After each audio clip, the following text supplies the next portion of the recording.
Olá amigos, eu sou Marcel Riso e vamos aqui com mais uma coluna em vídeo para o Estadão. E vamos começar a coluna de hoje com uma informação importante sobre o tema de hoje, que é essa questão do racismo, né, que há anos já vem incomodando, atrapalhando o futebol de maneira geral, mas especificamente aqui o futebol brasileiro, né, com jogadores brasileiros sofrendo fora do Brasil, clubes jogando aqui na América do Sul. Mas a informação é a seguinte: no dia 15 de maio vai acontecer o congresso da FIFA.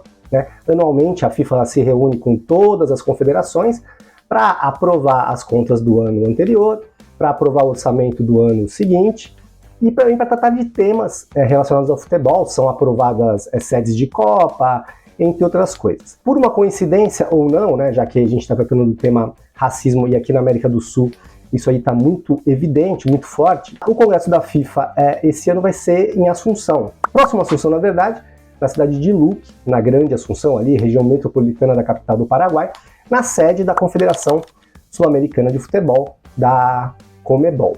E o tema racismo será protagonista, segundo minha apuração, desse Congresso da FIFA. Né? Devem ser votados alguns tópicos relacionados a isso. Há inclusive a possibilidade de que a FIFA obrigue e não apenas recomende que as confederações e suas federações filiadas elas incluam em seus estatutos, em seus regulamentos, punições mais severas esportivas para casos de racismo. Vamos lembrar que a Conmebol, onde tem tido casos recorrentes, como o último que aconteceu com o atacante, o garoto Luigi do Palmeiras, durante a Copa Libertadores Sub-20, em que ele houve ali o racismo, um torcedor imitando um macaco. Ele fez um desabafo na entrevista, cobrou a Conmebol, e a Conmebol deu a sua punição usual, que é multar, no caso do Cerro Porteño, o clube paraguaio, foi $50 mil, proibir a entrada de torcedores e pedir para ter uma campanha em redes sociais contra o racismo. Né? São realmente punições inócuas, no meu ponto de vista, e a FIFA já tem uma recomendação para que essas confederações, todos os seus filiados, incluam em seus regulamentos punições mais severas, como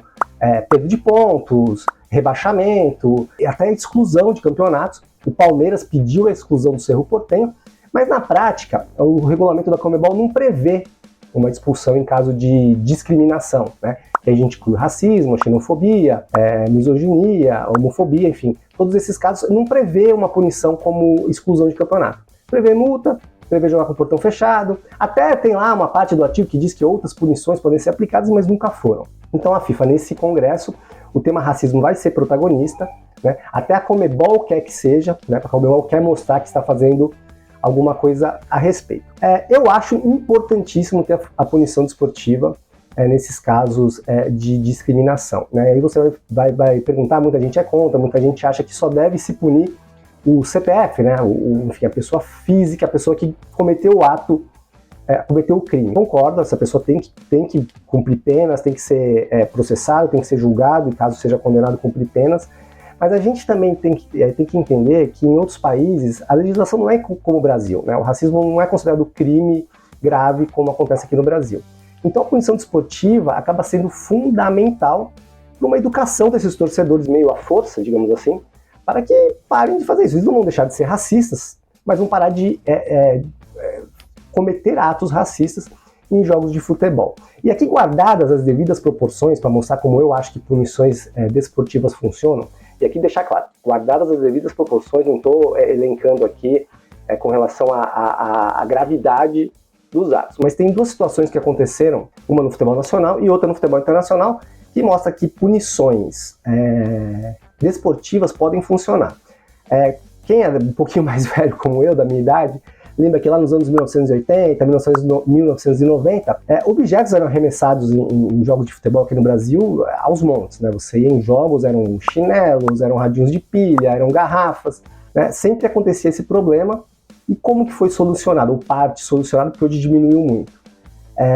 Você começou a punir o clube. Então, se estava tendo um jogo e um torcedor arremessasse um radinho de pilha, que pode machucar ali um jogador, um árbitro, um funcionário ali da federação que está trabalhando, o clube perdia o mando de campo. Era jogos sem torcida e até mesmo jogava longe do seu estádio, jogava lá em outra cidade. Aos poucos foi se criando uma cultura de não se jogar objetos em campos. Ainda acontece? Acontece, mas muito menos do que anteriormente, e torcedores começaram a apontar quem estava fazendo esse ato, porque se o clube identificasse e levasse para a delegacia o torcedor que cometeu isso, o clube deixava de ser punido. Então se criou uma cultura de evitar que esses objetos fossem arremessados com punições esportivas. Na Inglaterra, em 1985, aconteceu uma tragédia, um jogo entre Juventus e Liverpool, em Bruxelas, por um torneio continental ali da UEFA, europeu. 39 torcedores morreram, 39 torcedores italianos, porque os hooligans ingleses, aqueles torcedores violentos, atacaram a torcida da Juventus no estádio, lá em Bruxelas.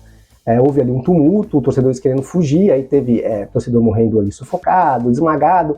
Realmente foi uma tragédia. E o que a UEFA fez? A UEFA suspendeu o Liverpool, que era o clube inglês participante, por 6 anos de qualquer torneio europeu, mas foi além.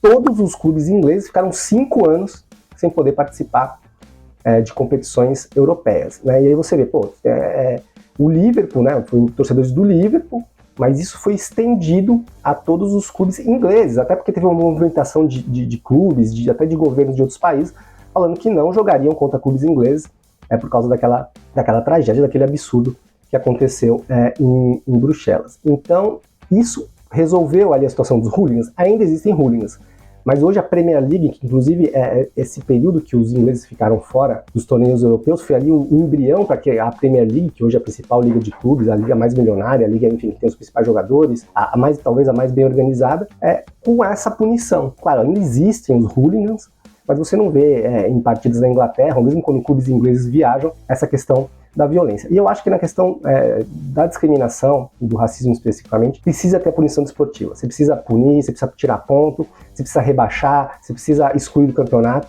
Só assim os torcedores vão parar de fazer dentro do campo, ou pelo menos vai diminuir bastante. Continue acompanhando a coluna de terça aos sábados no impresso.